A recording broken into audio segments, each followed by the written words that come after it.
So, good day, everyone. We're here for another episode of the DVD show. So, for today, we have one of the best setters here in the Philippines, and she has played in the national team and all the previous tournaments you guys have been watching, like the SEA Games and the tournament in Thailand, like the Asian tournament in Thailand. And she's currently also playing for the F2 Logistics Cargo Movers. And yeah, she's also played in other teams like the Motolite, Pocari, and Philips Gold. So, now, welcome here to the DVD show, Iris Tolenada. Thank you for joining me here on my Woo! podcast. Hi. Thanks for having me. Yeah, thank you for joining me again. But to start things off, I wanted to ask how have you been doing? Like F2's been training really well, and you guys are getting ready for the conference in October. So how's Yeah, life been like for you now? life in general has been fantastic. Every day is a Mm. new day to get better. So you just got to have a lot of optimism every day.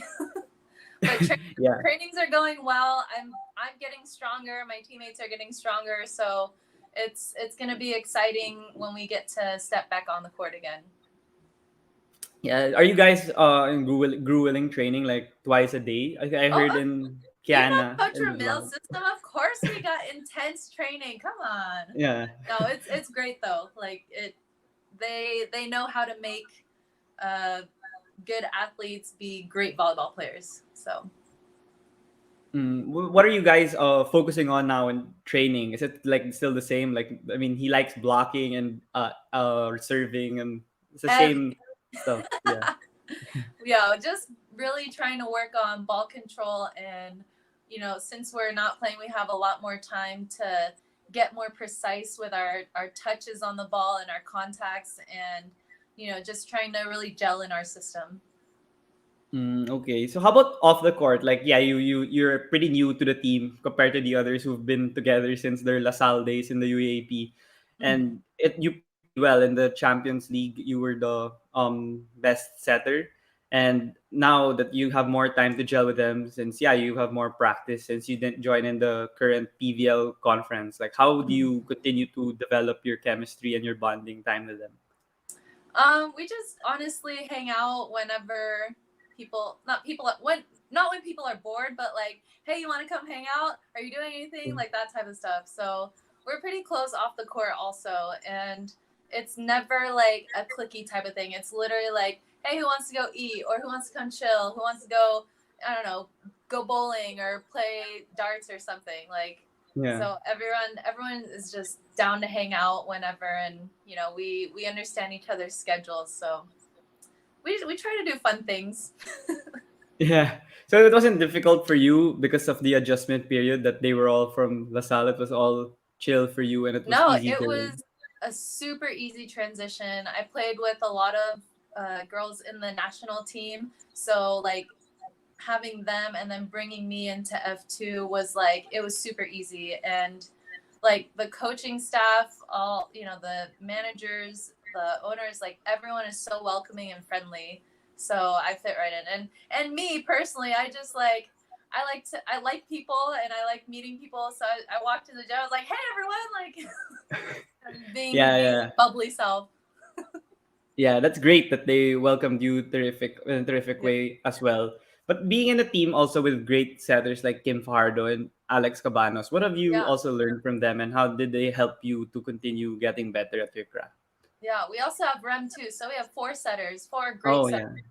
And working with them is always such a pleasure. Like we all make each other better, and Coach Ramil has some amazing setter drills that kind of get us tired. So it's like whenever we have all four setters at during the setter block of training, we're like, yes, thank you.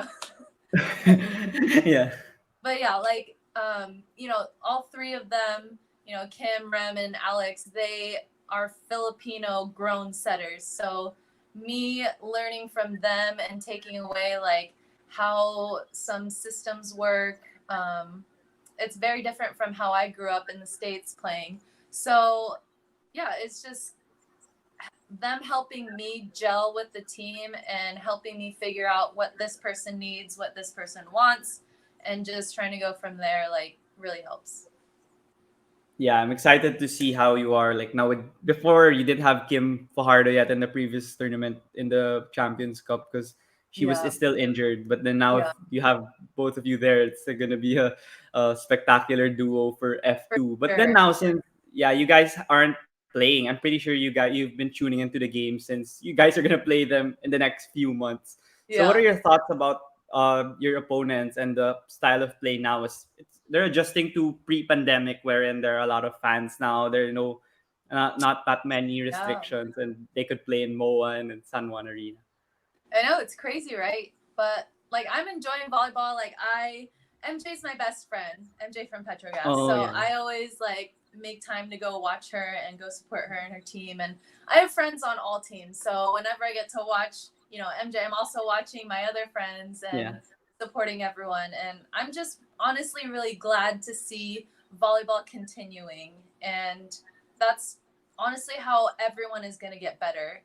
So it's it's exciting, and also it like gets me so pumped up to play everyone because we're getting better at F2, all the other teams are getting better, so it's just gonna increase the level of competition whenever we step back on the court with everyone. So even if you're not playing, are you like a secret scout now? Like you're taking up some notes on how to play these Oh, players when you trust come me, back? I'm a coach also. I got everyone's tendencies down to a T. I know what I'm Yeah. doing. Yeah. Who are some of the players or teams that you're really impressed by? Like some of them, maybe some of the fans didn't expect them to do well, but they're um surprising it. Like for me, Signal, I got surprised that they're pretty formidable these past two Yeah, conferences. Signal has been super like amazing these past two conferences. It's a team full of veterans. It's a coaching staff that knows how to push them the way they need to be pushed, and it's a really good environment, I've heard, and I'm really happy for all of them. Like again, I have a lot of friends on that team, and they love it. They love the grind, and Coach Shaq and his staff knows like what they're doing over there. Yeah. How about with that tournament here in Araneta when the world class players went? Were you able to watch some of those games? Because when I see it on TV, like I don't really know the players that much. I'm familiar with the volleyball players here in the Philippines, but the talent there is really top notch. So what was your thoughts with that tournament in Araneta? Were you able to tune into some games and learn a few tricks? Yeah, I did go to VNL games, and I actually have a couple friends on the USA volleyball team, so I got to meet new people and also chat with a lot of their veterans and older players who are now coaches. So that was super exciting, and I just it was kind of like home for me a little bit to watch USA in the Philippines. Like I talked with MJ about this. We were like, what are the chances that our career has taken us to a place where the USA comes to where we are and we get to watch this amazing volleyball? Like it was just a moment of like pure gratitude and like just reflecting kind of on our journey. But yeah, seeing them compete with some of the like the world's greatest, literally, like it was awesome and exciting. We love Mhm. volleyball, we love good volleyball, and we also watched some of the men's games too. And the men's Oh game yeah. in general is just a different type of athleticism, and yeah, it's crazy. So yeah. Yeah. Yeah, you mentioned about USA, and it's great to touch on the upbringing and childhood. And I know that you Mhm. studied in the States. So that's yeah, it's great to touch on your childhood and how you became one of the best setters now here in the Philippines, especially because they didn't see you play here in the UAP or NCAA Yeah. level compared to your other counterparts. So yeah, maybe you could give us a gist or a story of your upbringing and childhood and how you started playing volleyball. If volleyball was your first sport, or did you have other activities like Oh, I arts or was very theater when active you studied? child. My family is very active in sports. So both of my parents, a lot of people don't know this, but both of my parents are from the Philippines. Like my mom is Oh, from okay. Baler and my dad is from Tarlac, and they both went to FEU. And my dad Mm. was actually the one who played volleyball at FEU, and yeah, when they came to the States, that's where my siblings and I grew up. My dad Oh, okay. had always tried to get all of us to play volleyball. There's four of us, and Mm-hmm. the only like the one that stuck with it was my sister, and she got me into volleyball at first. But when I grew up, like I started as a cheerleader, and Oh, then okay. the next year after my first year of cheerleading, I also played basketball. And then for Mm. like 5 more years or 6 more years after that, I did both cheer and basketball at the same time. So I'd be running around from like practice to practice and like competition Yeah. to practice or competition to competition on the same day. It was nuts. But yeah, my parents always told us to stay active, and they knew how to get us into sports, and it like brought a lot to my personality and how I am today as an athlete in general. So, and yeah, I mean, I also play golf. Like my dad taught us how to play golf, and I've attempted tennis. I'm not very good at it, so please, no one ask me to go to a tennis match or like try to like play me because I will lose immediately.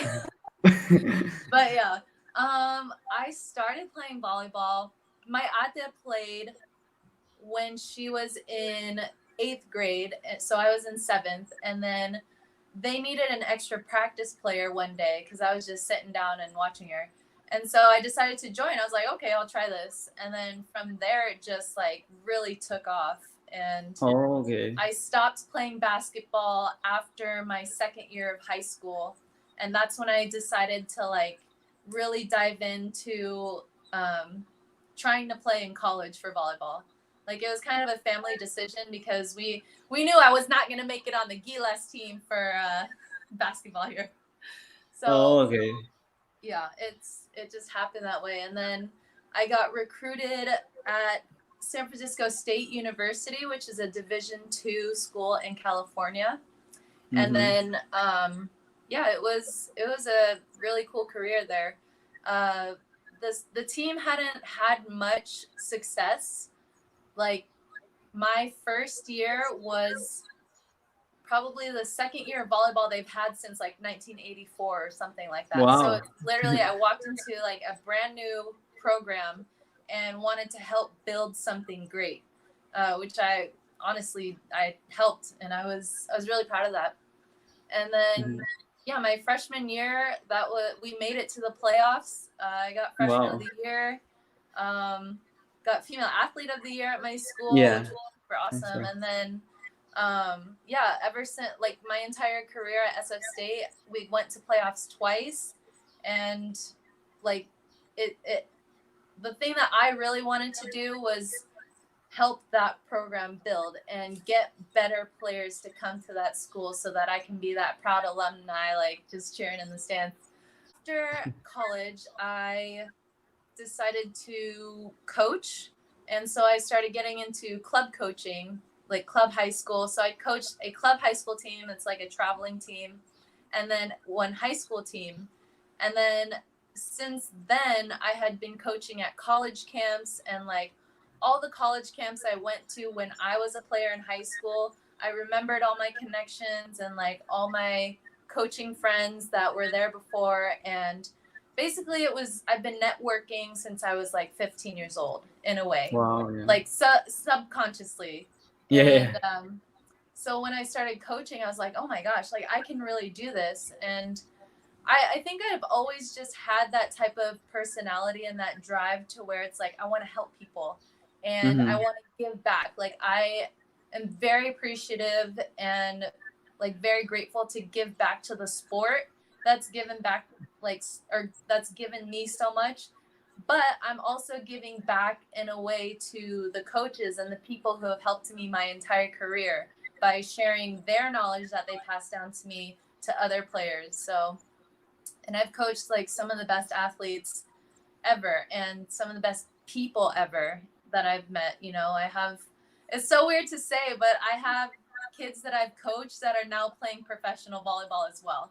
It's so Oh, crazy okay. to me to Yeah. think that and to say that out loud. But yeah, it's really cool to see all my old players' journeys and walk different paths of life, I guess. So yeah, and then my first year in the Philippines was 2015. Uh, play for Phillips Gold. It was a very short season. It was like 3 months or something like that. Mm-hmm. And then I that was also my first national team stint, and so that was Yeah. cool. That was really cool. And yeah, it was like the first time I got to travel to a foreign country to like pursue my dreams again. And it was like, even though we did terribly, like it was still an amazing experience, you know. Yeah. It's all about experience. And then I thought, I honestly tried to retire that year. Like Oh. I went back to the States. I was like, you know, I don't think playing in the Philippines is for me. So I went back to the States and I started coaching again. And that's where I got my first collegiate coaching stint, was at Santa Clara University in Oh yeah. California. That's a Division 1. Yeah. And yeah, I from there it was just like things took off for my career, and it was so fun to experience. And then, but I would be like a player coach. So Okay. when I was in practice, I'd be playing, and I'm like, wait a second, I can still do this. Like, what am I doing? So I Yeah. came back to the Philippines in 2016. That's where I joined Picari Sweat, and then we won a championship and all that stuff. So that was really cool. But this time, my mindset was different, and that's what made the 2016 experience way more fun. I guess was like it was a mindset change, and I learned that mindset change from working with the staff at Santa Clara University back then. So that yeah, that translated into life, and I had a blast. And then I thought I was done again. Okay, but wait, there's more. So I Yeah. went back to the States to go coach, this time at my alma mater. Oh, And San Francisco. yeah, Yeah. so we built that program again, and it's thriving right now. Like it's run by such a good coach and such a good system, and that makes me super proud as an alumnus, and like just as a person. Like I genuinely love all those people that I've been able to recruit there, and the staff I've worked with and everything. So that was really exciting, and I still support them. And yeah, but wait, there's more. Yeah, Yeah. Go so ahead. I stayed for about 2 years, right? And Yeah. so again, I would be like a player coach, um, and I asked myself the question again, like, is this? Can I still do this? Like, is my body physically able to do this? And I said yes. So then I Mm-hmm. said, okay, this is the last time that I'm gonna put playing on the back burner. So I decided to come back to the Philippines 2019. That was my comeback season after literally 2 years of not playing in a system, not playing like in a true team. Like I would play adult leagues or like, you know, co-ed tournaments and stuff, but it's not the same, you know. Yeah. So yeah, that's when I started with Motolite, and whew, I just got like blown away by how much I was like, oh my gosh, I'm grateful I can still play, but I gotta kick it in gear a little bit. Like I have 2 years of, you know, not playing that I need to catch up on. So I would just like be after practice getting extra reps, before practice getting extra reps, and it wasn't a super successful season that first time, but to be honest, like Motolite was on a really, really good path right before the pandemic. Like all of us were getting back into our prime, and it was going to be a super exciting season. But then the Mhm. pandemic hit, and then Yeah. yeah, it was crazy, and it was really hard to accept at first, like the fact that, oh my gosh, I'm not gonna play again. Like now I have to sit out again. What am I gonna do? And of course, everyone felt this like with every job, but Yeah. personally Yeah. speaking, it was like, dang, what am I gonna do?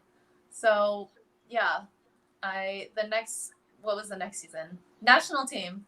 I was Yeah. very lucky and very fortunate to like I was back home in the States, and then I told myself, I was like, you know what? I'm not gonna get picked up by any team if I'm in the States. So I literally booked a ticket. I came here on a leap of faith, and I said, all right, I'm here in the Philippines. Like, are we trying to play volleyball or what? So I contacted, you know, I was asked by a national team. I kept going back and forth with them. Like, I really want to be part of national team. Like, I would love the opportunity to, you know, serve the country again how I can. And still try to improve Philippine volleyball.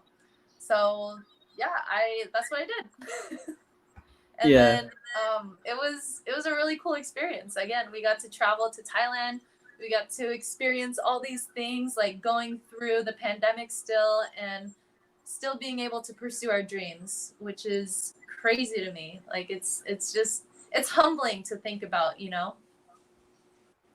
like Yeah. literally pursuing your dreams during a really tough time. But yeah, and then after Thailand, F2 came along, and I was shocked, honestly. I was like, because I had been wanting to play for F2 for the longest time. I was very interested, like, in the coaching staff, in the players, like, why do they stay there for so long? Like, they must be doing something right, you know?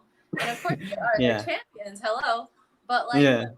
there's something more to teams than just being champions. It's like there's a reason people stay even if we don't win.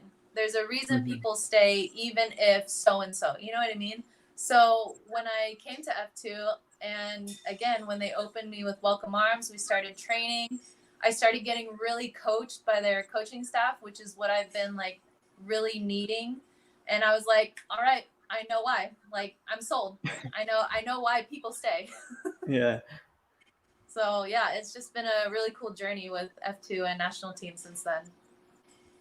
Yeah, that's really long journey, and there were lots of Yeah, I'm roadblocks so sorry. I and just hurdles. like I had to keep going because it's a very confusing like path. Yeah, yeah. Yeah, it's really a lot of hurdles that you overcame. Like, yeah, you thought about retiring a couple of times, and you Yeah. kept like shifting from player to coach. But yeah, now finally you're in F2, and it's like your new home, and you're continuing to flourish with a new culture and system. So I'm happy for you with that. But I just Yeah. wanted to clarify: are you like full Filipino then, since your parents are both from here, Yeah, or are you I'm still full American? Filipino. It's so Oh, funny okay. when people are like, "Oh, what are you mixed with?" I'm like, "Nothing. I'm full Filipino." Yeah, I thought Born in the also when you States. came here. When you came here, I thought you were Filipino American, like when you were in PSL, Philippine Yeah. Superliga, and Pokari. I thought Hmm. also that you were Philam because, like, yeah, you grew up there, and like Yeah. sila MJ Phillips, right? They're like Yeah. Philam. Yeah, so I thought you were you were also Yeah, like a Philam. I can confirm right here, everyone, that I am full Filipino. Yeah, that's really great to hear. But you mentioned a lot of sports that you tried out, and Hmm. a lot of athletes I've spoken to are also like that. Like they don't know yet what they want to do, but Yeah. their family encourages them to try out everything, and they finally find out the sport, whether basketball, volleyball, football. But you find out like by chance only that your older sister was playing volleyball with her team. So for you, Yeah. how did those other sports help you, that you keep trying out these other sports and helping you in volleyball? Like the other people may not see it on the camera, or Yeah, but then for you, most probably it did benefit you tremendously. for sure. So with cheerleading, like people don't say it's a real sport, but that sport is hard, let me tell you. Yeah. But that honestly, like that's where I increased my level of discipline. My family, like we're a military family. My dad was in the US Navy. Hmm. So like being on top of that, like cheerleading is it's a precise sport. Like you get judged on imperfections, right? So that's where you had to really try your best to be a perfectionist, and the discipline that comes with that is crazy. And like what I'm like 8 years old to 13 years old, like learning all these things, and like if it's not right, like you do it over again, like, and Yes. just going through grueling practices. So a lot of discipline in cheerleading, and I guess that's where I started like lifting in a way, because I was a base for stunting, and I also did a lot of tumbling. So it's just having to adapt to win. That's where I really learned like how to win at first. And then Okay. playing Yes. playing basketball, that got my indoor legs going. Like I had no idea what I was doing with basketball. It was also my ate who played the sport first, and she got me into Oh, it. okay. Yeah, so my Yeah. ate is like that's my rock right there. That's my number one gal. Yeah. So with basketball, I just learned how to play another sport, and the coaches thought I was decent at it, so I was like, okay, awesome. And the funny thing is, I had so much anxiety every time I had to shoot the ball. So all I would want to do was box out, play defense, and pass the ball to someone as soon as I got it. I was like, please, for the love of God, do not let me shoot the ball. That's different. Yeah, Everyone else wants to shoot and not do the others. exactly. But you Yeah. know what's funny is that, like, I guess it kind of helps me in volleyball because I give the ball Oh to yeah. other people. Yeah, yeah, yeah. That's oh yeah. Oh yeah, that makes sense now when you Yeah. think about it. Yeah, and then playing Mm. basketball and volleyball at the same time. That's actually a typical change. Is a lot of volleyball players also used to play basketball, and Mm-hmm. it's, you know, the environment's kind of the same. You play on the same ish court, same Yeah, environment, yeah. but just non-contact, obviously, in volleyball. Um, but yeah, I love basketball. I can shoot now. By the way, I love shooting around the Yeah, that basketball. was before. I'm very good at shooting now, everyone. I just, in case any of my basketball coaches are watching by any miracle, I can shoot a ball now without anxiety. Yeah. I'm just kidding. And Yeah. then I also played golf, or I play golf. Like, I'm not professional or anything, but I love to go to the driving range. I love Yeah. to, you know, play a few rounds with my brother and my dad whenever I'm back home. And you know, everyone says this, golf teaches you patience, okay? A lot, Golf yes. teaches you so much patience. It's like every time you're on the driving range or whatever, like your swing can either stay the same or you're like trying to fix it right away. And it's like, Yeah. oh man, what a game. But it's very peaceful at the same time. Mm-hmm. And you know, some of the body mechanics of the swing is similar to volleyball, so that also similar type of transition in there. So yeah, Yeah, I it's mean, great to and be versatile and yeah, try it's all these. also, I just love cross training. Like, I think everyone who plays a sport should cross train. It just Mm, yeah. makes you an overall more rounded athlete, I guess. Mm-hmm. So yeah, and Yeah, I've that's tried many sports in my life, but those are the ones that have stuck. Okay, I'm yeah. terrible at soccer or football, terrible at softball. Uh, but yeah, Tennis. that's about it. The one. Tennis, oh my gosh, please. I can only backhand. Please do not hit it towards my right side because I will not be very good. That's fine. That's fine. Like me, I don't play tennis, but I enjoy the sport. I watch a lot of it ever since I was a Yeah, kid. That's all good. love That's it. all good. But you mentioned that you went to San Francisco State University, and some of the previous iterations of the teams weren't that successful. They were Division two, Mhm. and there were other schools that you could have went to, but you went there and you built a program that would last for the future and for the long term. So Yeah, was that like the main reason and why you actually went there, or did you also have like your course that you wanted to graduate from there? Like, how was that tenure like? I'll be honest with you. I had no idea what I wanted to study ever. Like, Oh, okay. I just wanted to really play volleyball. I'm just kidding. No, but you know, it's funny. You know how I told you my ate got me into basketball, my ate got me Yeah. into volleyball. She also went to SF State, and Oh, okay. like I was attached to her hip. You have no idea. We're so close, and I hated that she was away at college, even though we only lived an hour away, like at home while she was. I was like, I just miss you all the time. Yeah. So she was a huge factor in why I went there.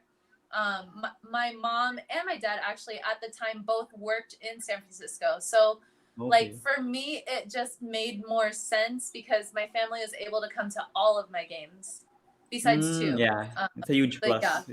yeah, it was like it was so nice to see my family at every game they could be at. Like literally, they've only missed two games of my career, and it's incredible. So Mm-hmm. yeah, close to home, very close to home.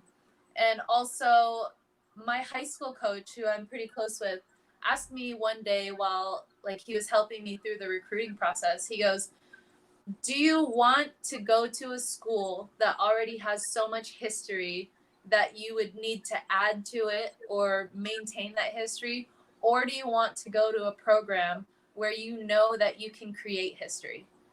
And Oh, okay.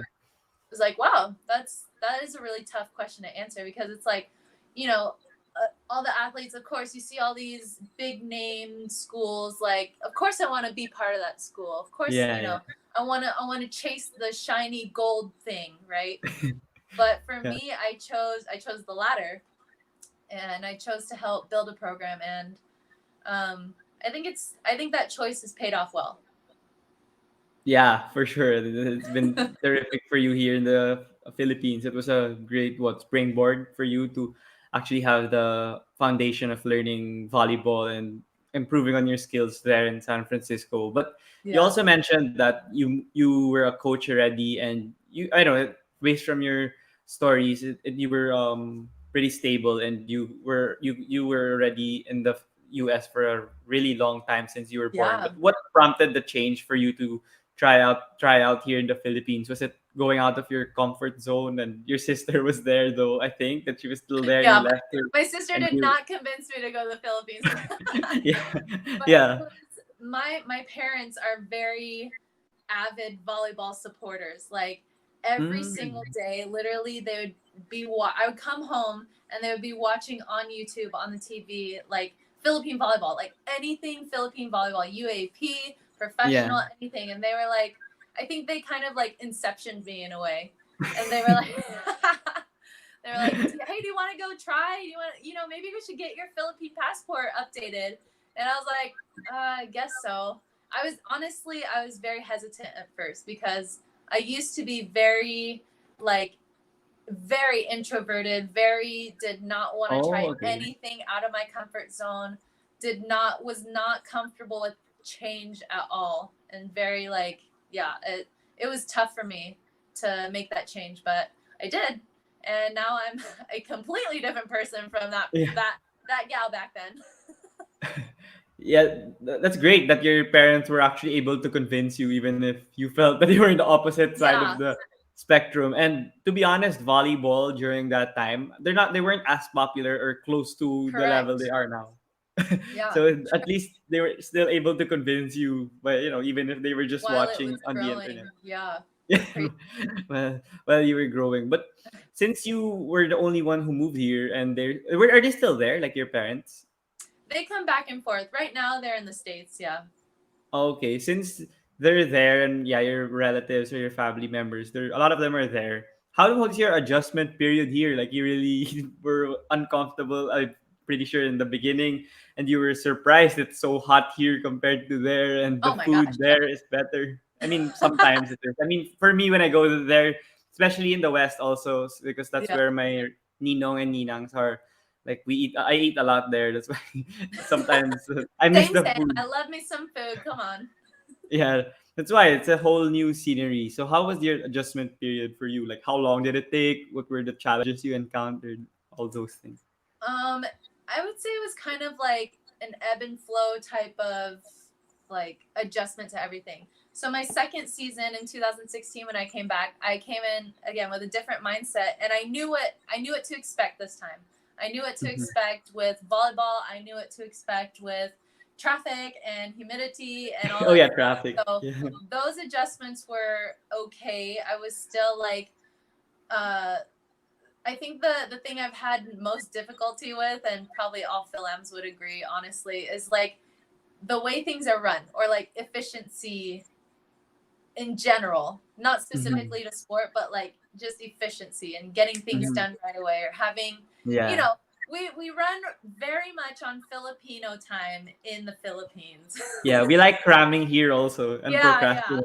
yeah. Yeah. So that part was difficult at first, but when I came back 2019, I was like, all right, you know what? I really know what to expect. I really know what I'm getting myself into. So I'm chilling now. And I lived Hmm. here by myself like through the first year of pandemic, and Wow. Yeah. it was fine. It was a time of getting to know myself a lot more. And during that time, like I also hired a life coach, and it was life changing for the better, Hmm. so it helped me improve, and it helped me really dig into myself and figure out how I need to be in order to be my best self, if that makes sense. Hmm. Yeah. Um, so yeah, but now I'm living. I'm like, oh, this happens, okay, whatever. Situation happens, okay, whatever. I'm chill. Like I'm very go with the flow type now. Especially, Yeah. since the pandemic happened. I used to be someone, well, I still kind of am, but I was very much a person of like, I need a plan, I need this, I need that right away. Like, let's get things planned and do not try to fix them. So Yeah. but since pandemic happened, I was like, you know what, I gotta learn how to let go of that type of control and let go, and accept when things change that it's okay. So that has been a really cool adjustment for me. And yeah, like I said, I'm chilling. I'm enjoying and loving life a lot more now that it's more about how I worked on myself and how I honestly got to know myself and worked. I'm still working on everything within myself. Yeah. That's great. I wanted to touch on it that you said that you were here the whole pandemic. Were you like living Mhm. alone? Wasn't that so hard? No, I was thriving. Honestly, I loved it. Wow, that's a Yeah, new because point of view from yes, everyone else I talked I to. love my space. Honestly, I love my space. I love people, but like I really enjoyed my space and my time with myself. And um, I had internet, I had a shower, I had a bed, I had food. So it's like, what else, what do I need besides the sun? Like, I would Yeah. just go outside and get some sun. But yeah, it was fine. I know a lot of people get very antsy and very like, oh my God, I need to be Mhm. around people all the time. But I honestly love my home time by myself. Mhm. Were you under a team? Was Moto like still active that time when you were in the Yeah, pandemic? Oh, okay. So you were where, still yeah. under someone. You weren't like a free agent or Oh something. no. Oh my gosh, I Yeah. could not survive like that if I was during the pandemic. Oh my gosh. No, so Yeah. I only went home because Motolite disbanded at that time, or we were Yeah, in I remember the that. process of it. So Yeah. So I wanted to ask, like you mentioned about the life coach, and I wanted to ask what occurs there. Like, what do you do? Because others might be interested or they oh want my to also gosh, yeah. have something That's like an that. amazing question. Yeah. It's more, your mental health, your emotional health and all that stuff. So my specific life coach, he has a background in therapy, and I also dove a lot into my like journey of faith. So he's also a Oh, okay. minister. So it was just like all aspects of life, and a lot most of it was helping me grow as a person and like dealing with traumas, anxieties, Yeah. how I can respond to situations versus reacting to situations, and how what I can do, like what tools I can use to improve my mental health, and Oh, okay. also just enjoy life. Like, it's honestly like I don't know how to describe it besides it was one of the best decisions I'd ever made in my life. And it was like, how do I say this? Like I would not be in such a great mental and emotional and spiritual state without my life coach. So, Yeah. and So for and others, yeah. I go ahead. Go No, ahead. no, no, go for it. Honestly, I Ah, didn't know what I was gonna say. okay. And I wanted to ask because others may be hesitant because you're gonna talk to someone, and I'm pretty sure you tell him or her like a lot of your stories, everything you're Yeah, feeling that you don't have the confidence to share with others. So what for sure. prompted you to get someone like that? Did someone encourage you, or did you read something online, or is it just like you just felt that you had a gut feel to have one because it would benefit you? You know what's funny? I actually met him, so it was just one of the most random experiences ever. I met him on a plane, and like I Oh, was okay. coming home. I was on a flight coming home for a recruiting trip. I was out like collegiate coaching and recruiting at the same time. So I Mm-hmm. was like dead tired. I was like, usually I fall asleep on planes. Like I can fall asleep anywhere. I'm one of those Yeah. people that like, yeah, anyway. But something told me to just stay awake this flight. Like, Mm-hmm. just don't fall asleep yet. And his son, like, super high energy, came on the plane and like looked at me. he said hi, and he sat next to me. I said, hi, okay, let's do this. And then he came along, and then his son just like kept trying to ask me like, hey, do you have games on your phone? Like, he's very extroverted. And I was like, oh my gosh, Yeah. okay, interesting. Yeah. Like, this was me still being semi introverted at the time. Yeah. Yeah. And so he was trying to apologize, like, there's no need to apologize, like, he's a kid, you know. And then we just got to talking, and like, oh, what are you doing here, like, what do you do, where are you going, blah blah blah. And then literally from there, it just like, we hit it off so well. And he told me what he did, and I was like, all right, I'm in. Like, I had been thinking about it for a long time, like, Oh, um okay. trying to invest in my mental health. And Mm-hmm. because I honestly 100% recommend, because it's this trained professional provides a non-biased space for you to be yourself. You know, Mm-hmm. whereas like if you tell your friends and family, they know so much about you. They try to give their point of view based on how they know you. Do you know what I mean? Yeah. Yeah. Of So course. Yeah. yeah, coming to someone who doesn't know you at all, and you expressing, you know, everything you've been through and what you're feeling, and asking for help, like, it's such a fresh breath of air. And like, it's again, it's supposed to be a safe space for everyone. So um me reaching out to him a lot just like really helped me through some of the best times, but mostly through some of the worst times in my life that I had been going through, that people don't know about, obviously. Yeah. Of course. Yeah. Yeah. So that's great. That I'm the first time that I heard someone have a life coach here on the podcast. So Oh, that's really? Oh something my gosh. new. Yeah.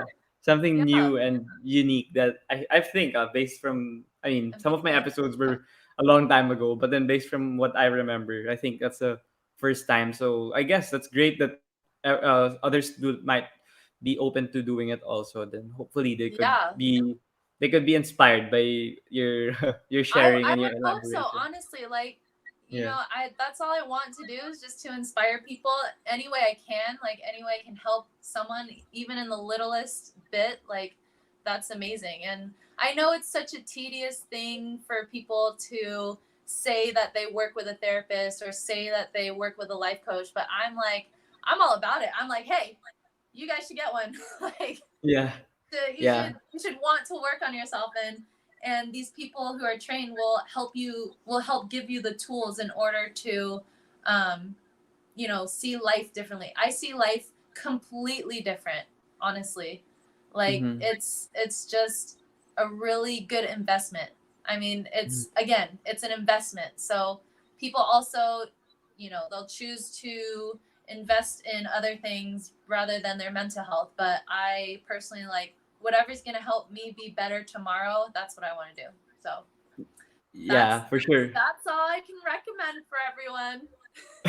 Yeah, for sure. You mentioned that already a while ago to get better every day and yeah, Yeah. to focus on what you could grow on for the following day. But it's great that you could connect it all. I could connect it also to, you know, you being a better person also and being more open through coaching. Hmm. Since you said that you started early and even now you're playing, you were already coaching on the side. Yeah. And to be honest, I don't know. I feel I want to be try also, but then I don't know if I'd want to be like a head coach like in the future because I feel it's so stressful. Like the It coaches, like is. they Oh watch my so gosh. many games and so many film. So for you, like from when you were on a young age, did you have Uh, those skills or the mentality or the eagerness to actually want to be on the sidelines and you know shout those instructions and give guidance to the younger generation or like these people that are willing to learn, like how did the process like start for you in being a coach and a leader? mm. I think I think it started honestly when I was a child, because I was one of Okay. those kids who would line up all my dolls and my bears, and I'd pull out the whiteboard, and I would teach my stuffed animals like math, or like be a teacher. Oh, okay. Yeah. So like, I loved playing teacher. And my mom, you know, because my dad had to be away in the military for a long time, like, Mm-hmm. she's a tough woman. She is a strong and tough woman. and that's all I knew. So I grew up like being tough and having to lead. And Mm-hmm. when I started playing sports, like I kind of, I guess, naturally was a leader. Like I Mm-hmm. started cheerleading. I was cheer captain. I was like front Oh, and okay. center. Like I was the person like shaped around. And then in basketball, like I wasn't the best basketball player ever, but like I I I was just disciplined. I led in different ways in basketball. And then in volleyball, like I had just always been the leader type. Like people follow what I do, and so I in my head understood at a young age like I have to be a role model for people. Even though some people might be older, like I have to show them like this is how you do this. This is how you stay disciplined. This is how you win. So just yeah, I think like being a leader has always been something in me in a way. Mm-hmm. Yeah. Yeah, then that's really great. But then for here in the Philippines, I'm curious, Mhm. since in the States, in my experience, like people are more upfront and they're willing to express their opinions more with confidence and For willingness. And sure. here in the Philippines, they're more like laid back and So shy. shy. The Yeah. shy types over here. Yeah. Yeah. So even if they're knowledgeable or they have a lot of thoughts running through their mind, they'd rather just, I don't know, keep it to themselves until you It's push them a bit more. hilarious. So for you, did you have a difficult time? Like, am I different? Like, am I gonna speak up? No one's speaking up. How is that like for you in the court, or maybe even with your friends that you gain? My first year it was hard for me because I was very much like I have always been the type of person who's blunt and will tell you like, Yeah, listen, this isn't working, or come on, like we can do better, you know? yeah, yeah, So that was hard for me to kind of tame down a little bit because I was still young, you know. When you're young, you kind of let your mouth run a yeah. little bit more. It's But natural. yeah, so along the ways, along the years, I've learned to say things a lot more with compassion, but also being direct. Like at some point, you got to stand up for yourself. You know what I mean? Mm-hmm. So but I have no problem like saying what's on my mind. I have no problem having conversations with coaches because yeah, as a coach in the States, I'm like it's this is a safe space for us to converse about whatever needs to happen, you know? So coaching actually really helped my confidence with speaking. I Mm.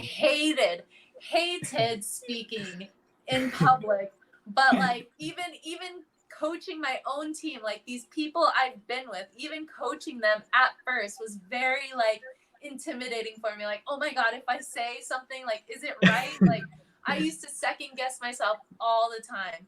But Yeah. along the ways, like, I was also a head coach for a few teams, like a few of my club teams. And so all of that like really gave me the confidence to understand that coaches really just want the best for you, but they don't know, like no one can read your mind, so you have to express what you're thinking, and you so that we can collectively come up with a solution.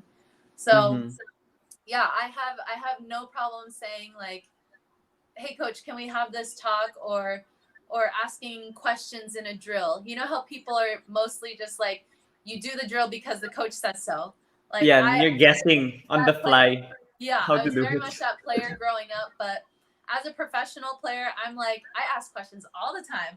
Like I don't know Yeah. if my coaches are like, dang, does this girl shut up with the questions, or like, you know what I mean? It's Yeah, kind of I'm pretty funny. sure Coach Ramil's drills, they're confusing and they're hard. So Oh yeah, you need to I'm like, I'm the first person to say, Coach, what were we doing? Can you repeat that, please? This time in English. No, I was just kidding. in English. But I'm But pretty sure you understand him now because you've been yeah, here in the of course. Philippines for Yeah. so long. So when Yeah. he says things and I understand, I'm like, all right, coach, I got you, I got you. But yeah, Yeah. like when during team meetings, like, you know, people will ask, oh, players, like, do you have anything to share? Like I wait for people because I know people aren't gonna Yeah. be the first ones. So I'm like, all right, I'll go. Yeah. And then I'll usually speak, or you know, our captains usually speak for the team. But yeah, if something's on my mind, I'll say it. Yeah, that's something I also do honestly. Like I Yeah, feel some other people they might take it the wrong way, but I don't know. That's how I am when even yeah, when I was younger. yeah. So that's why But I that's still they also like see. that's probably why you're so good at your job then, right? Hopefully, hopefully, I hope yeah, I hope so. But then yeah, moving on to the coaching, like does it also help you like your interpersonal skills and your communication with these people? Because yeah, you mentioned that you weren't as confident before, and in coaching you Yeah. meet people with various personalities, and there are some people I believe you could approach them being blunt. There are others you need to have some, I don't know, side talk, or like Yeah. you need to talk about something else first before telling them how to improve or how to get Yeah. better on the role. So did all those facets like help you become a better coach, or like now even if you plan to continue coaching, it's still helping you Yeah. develop? Absolutely. Like coaching, man, coaching has opened up a different world for me in terms of like having to deal and having to learn how to communicate differently. Like what I Mm. say to you probably won't make sense to, I don't know, this person over here. So it's really like learning how to communicate well and um, how to also say the information you need to say. And Mhm. I've met so many people with different backgrounds, dealt with so many parents who are great or they're crazy, and like you really have to deal with a lot. And Mhm. me, my favorite age group to coach was at the club level was 16-year-olds. So Oh, okay, yeah. I was dealing with these kids that are going through life at that Yeah. age, and like having to play mom at the same time, having to play Mhm. like different roles. And collegiate coaching is also just a different world itself, because you experience the behind the scene things, and you have to speak with higher ups, so you have to like channel a level of professionalism, kind of on a business level, I guess. So Mhm. just all aspects of um, dealing with people and learning how one thing will work, communication wise, um, and more so not for the other person. So it's definitely helped me branch out of my comfort zone. I am very like I'm a lot more open to speaking with people now, and like I'm very comfortable with myself, like to speak with people.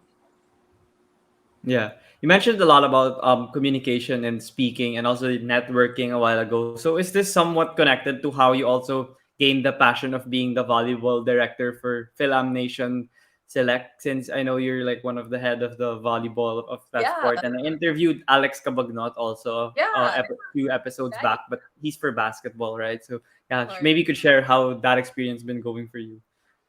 Yeah, being with Film Nation has been awesome. We haven't been able to get volleyball going so much right now, just because so much has gone on for me. Like I'm the director of volleyball for Film Nation, but we're trying to get things in the works. We had one camp clinic last year, and it was a success. So from there, we had a baseline of the direction we could go, and like Film Mm. Nation is killing it with basketball right now, especially. Mm.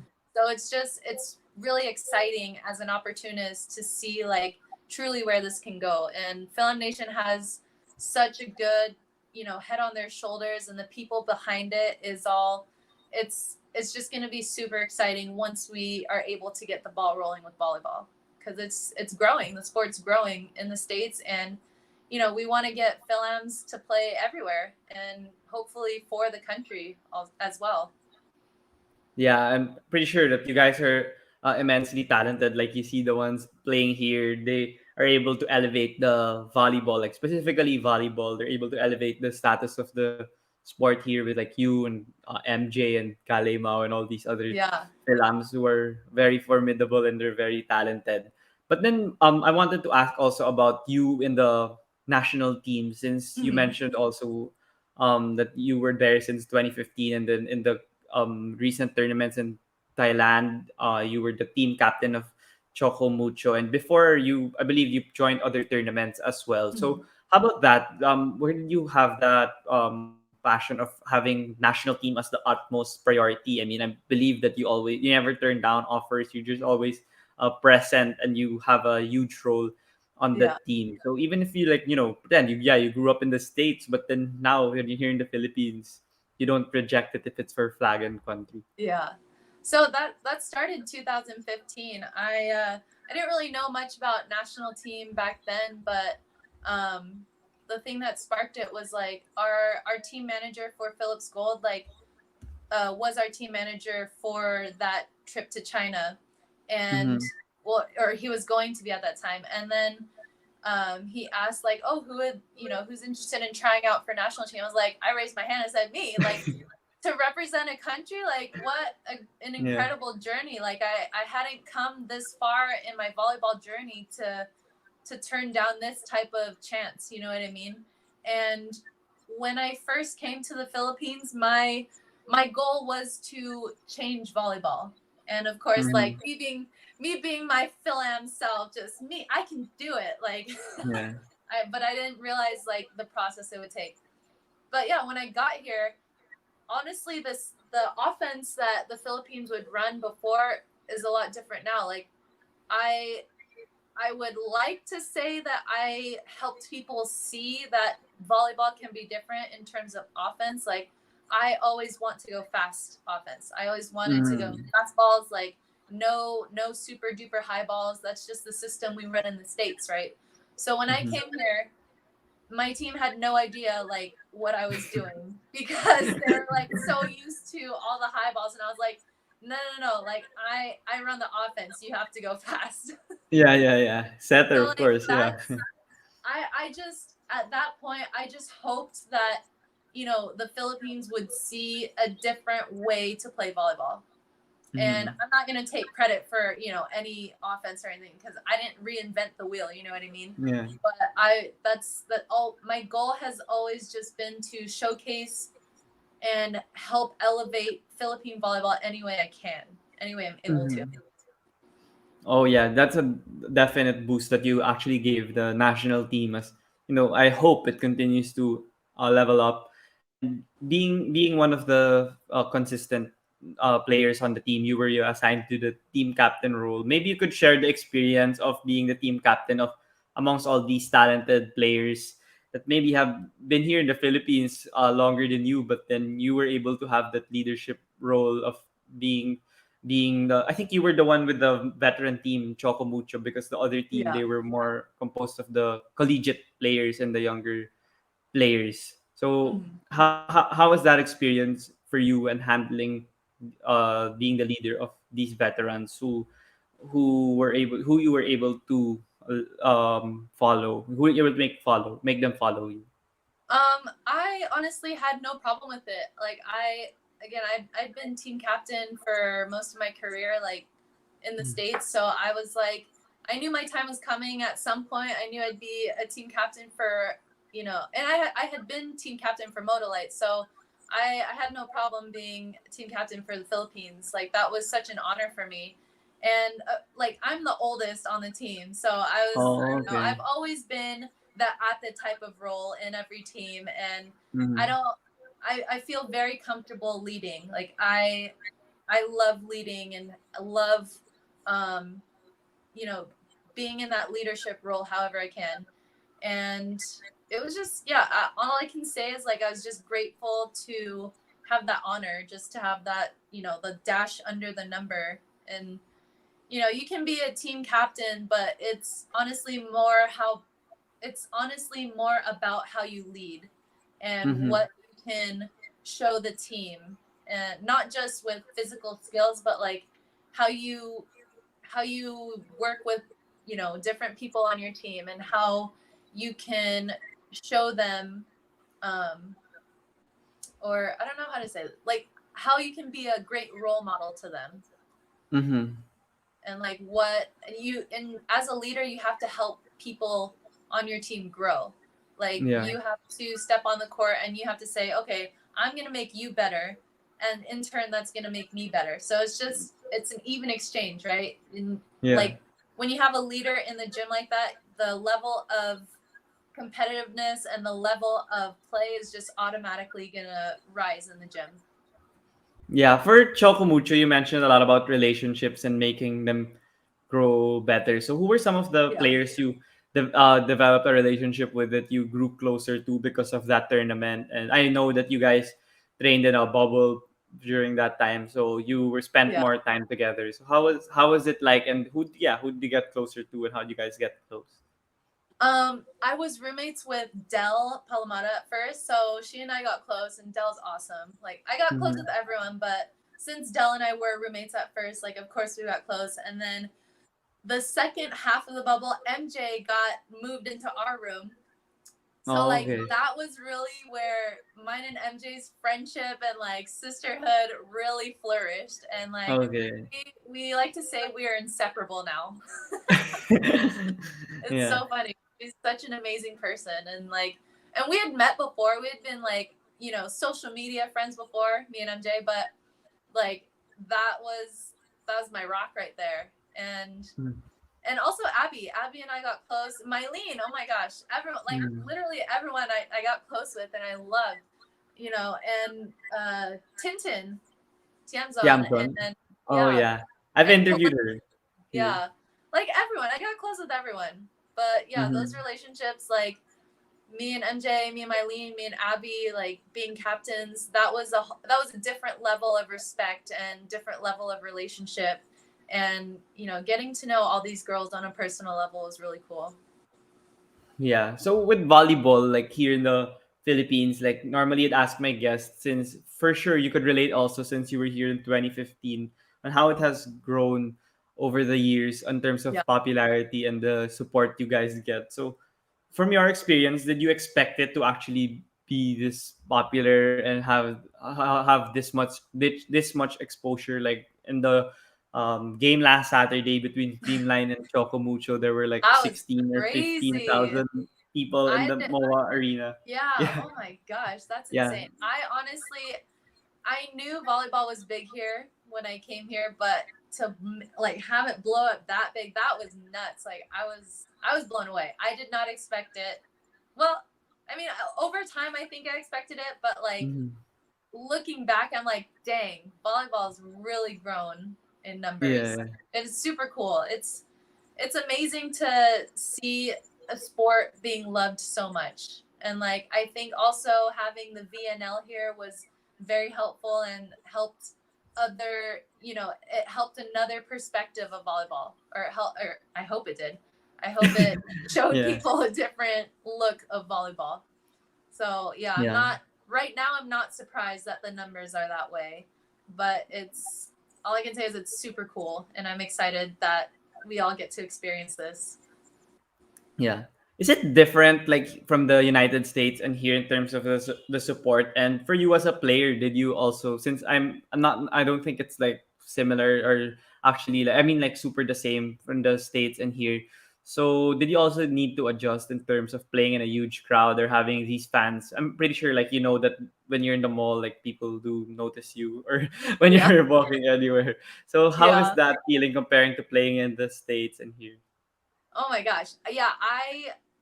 I didn't know how to act at first. I was like, oh my god, there's a lot of people here because at my school it's a small school. Okay, our gym is not big whatsoever. So it's Mm-hmm. like our gym, if it was ever packed, which it like was once in a while, it was like Yeah.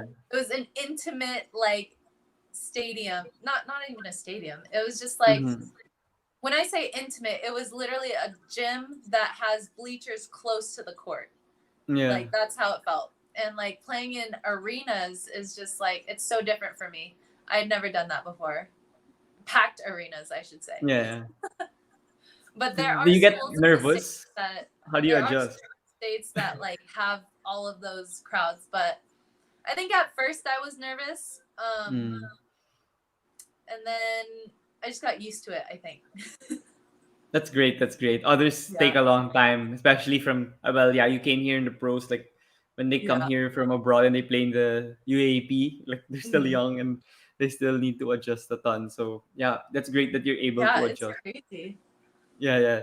But then, since the national team, they're still trying to find a level wherein they want to reach. Like sometimes we're good, sometimes we're not there, and then there are also times where in the leagues like the PSL, PVL, there were issues that we don't want to get into, but like we just hear it or we read about it. But Yeah. I don't really know what. but then So, yeah, in the national team, there's also issues before with the coaches. That's why I feel we weren't good consistently. Like there's tournaments where we do well, and then there's some issues, mhm. and then it goes down, and then we're good again.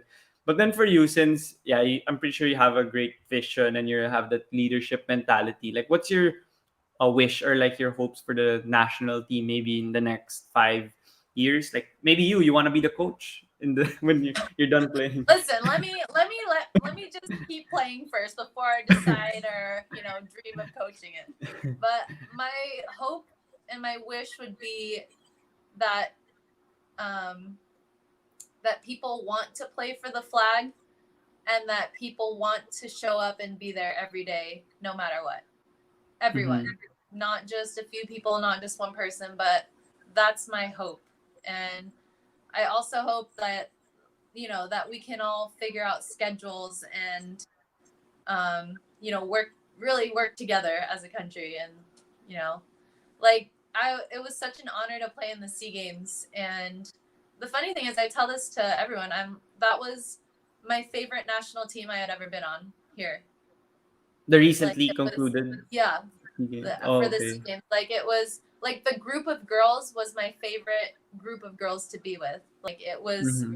it was super unfortunate that we literally only had 20 days on the court together before we were told to go win gold. But Yeah. I wish we all had more time together is what I'm saying. And we made the best of what we had, and that was a great experience. Like all of us looking back, it was like we really did what we could at the time.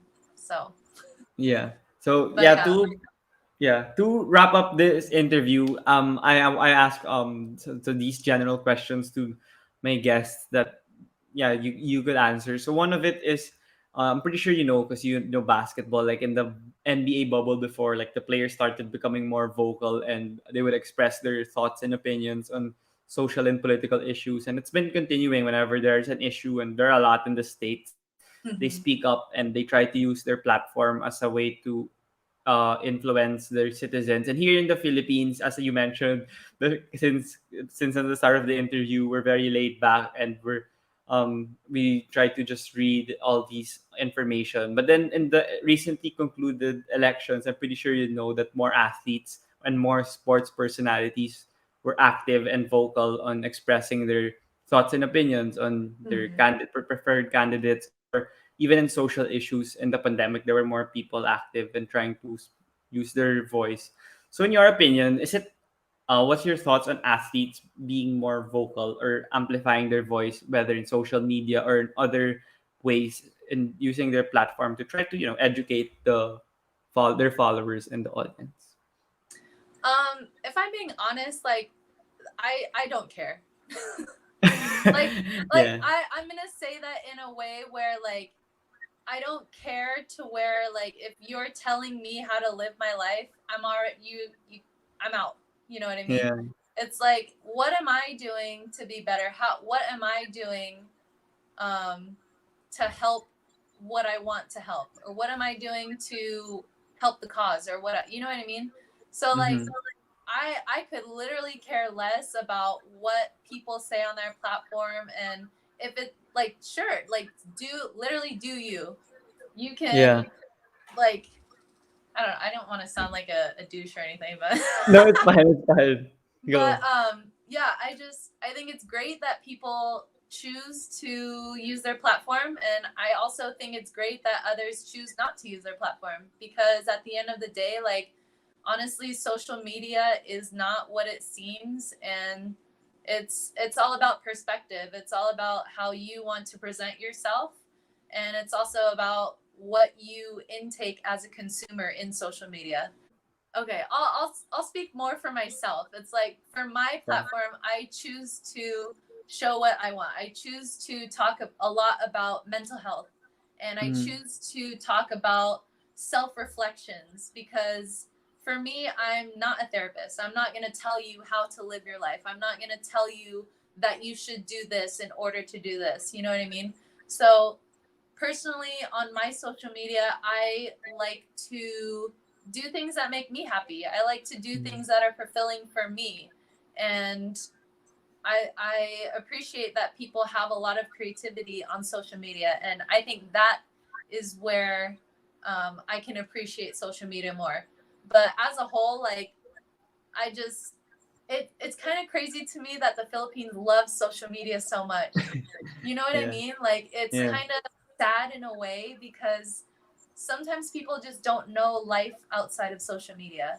And That's true. That's true. that's the part that I want to I guess like inspire Share. people. Yeah. Like there's Yeah. so much more to life than the likes. There's so much more to life than, posting a cute bikini selfie and all that. You know Yeah. what I mean? Like Yeah. there's so much more to life to experience than being on your phone the entire time. So, Hmm. yun lang. Yeah, that's fine. That's fine. That's a great answer for sure. And for the Okay, next good. question, if you had the opportunity to have dinner with five people, dead or alive, who would you invite? Oh my gosh. Uh, does it have to be people? Like, can I invite my dead dogs? Oh yeah, sure. If you had, it's a new answer. People I'm just kidding. usually say Um, people, but yeah, it's up to you.